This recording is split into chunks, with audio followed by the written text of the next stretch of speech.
The Life of Ruby Bridges by Elizabeth Raum. Who is Ruby Bridges?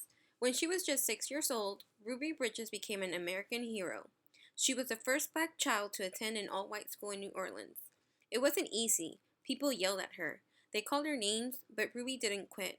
Her courage changed people's hearts and minds. Ruby's bravery inspired others to fight for equal rights. A mother explains the Supreme Court's ruling to her daughter. Living under segregation. In May of 1954, the U.S. Supreme Court ruled on a tough case. It was called Brown versus Board of Education. This ruling changed life in America. In many states, white and black children went to separate schools. This was called segregation. The Supreme Court said that separate schools are not equal. Schools now needed to integrate. A few months later, on September 8, 1954, Ruby Nell Bridges was born. She lived in Tylertown, Mississippi. Her parents worked on a farm. So did her grandparents. When Ruby was 4, her family moved to New Orleans, Louisiana. They hoped the bigger city would have better jobs and schools.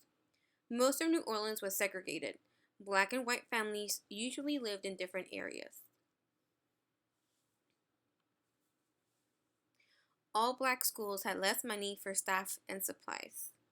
The New Orleans schools had been fighting integration since 1954. Ruby began kindergarten in an all-black school. That spring, a judge ordered the schools to integrate. They had no choice. They began with 5 African-American first graders. Ruby was one of them. If her parents agreed, she would go to first grade at an all-white school. White people hold signs and block the doors of an integrated school. The Bridges had a decision to make. Should Ruby be one of the first black kids in an all-white school? Her dad feared trouble, but her mom wanted Ruby to have a better education. The city continued fighting against integration. That September, Ruby began first grade at her old school. Facing angry crowds. On November 14, 1960, Ruby moved to an all-white school. She was the only black child going to William Frantz Elementary. The other African-American first graders went to a different school. Ruby's mom went with her. So did 4 federal marshals. People were angry about integration. They took it out on Ruby. They protested, they yelled, and threw things. Federal marshals kept Ruby safe as she went to and from school. Ruby did not understand why people yelled at her. Miss Henry, Ruby's teacher, was kind and helpful. Many people were not. Parents kept their children home from school. Ruby was the only student in her classroom. She studied alone. She ate alone. When she had to use the bathroom, a marshal walked with her to keep her safe. Ruby's first grade teacher, Miss Henry, holds an old photo of her with Ruby. Ending segregation. Ruby felt lonely because she had no classmates. Her dad lost his job, so did her grandparents. Ruby's story was in the news. People around the country sent money and support. Slowly, students returned to school. They were not in Ruby's class, but she met them. They became friends. By spring, the protesters went away. A statue in Oakland, California honors Ruby Bridges and other leaders.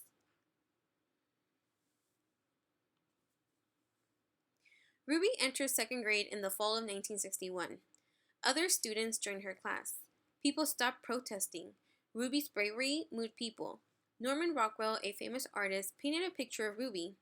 In it, she walks between the federal marshals. She looked small but proud and determined.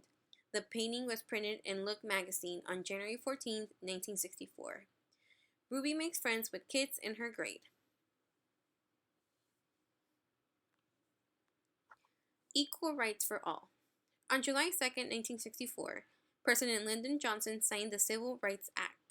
Ruby had just finished third grade. This act made it illegal to discriminate because of race, color, sex, religion, or national origin. There were no more all-black or all-white schools. Now, all schools were integrated.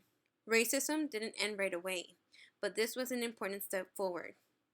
Reporters watched as President Johnson signed the Civil Rights Act.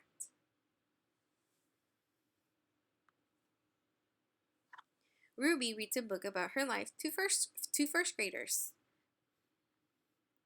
Thanks to the Civil Rights Act, Ruby went to an integrated high school in New Orleans. After high school, Ruby worked as a travel agent. In 1984, she married Malcolm Hall. They lived in New Orleans. Ruby raised 4 sons. When her nephews attended William Frantz Elementary, Ruby volunteered there. Ruby did not forget her struggle. In 1999, she wrote a children's book about her life. It is called Through My Eyes. She also set up the Ruby Bridges Foundation. It promotes racial tolerance. In 2009, she wrote another children's book, Ruby Bridges Goes to School, My True Story. Ruby wants to create change through education. Ruby signs a copy of her book, Through My Eyes. President Obama thanks Ruby for her bravery. In the summer of 2011, Norman Rockwell's painting was on display in the White House. On July 15 that year, Ruby visited President Barack Obama. He said, "If it wasn't for you guys, I wouldn't be here today." Today, Ruby talks with children about her experience. Her life proves that one child can change the world.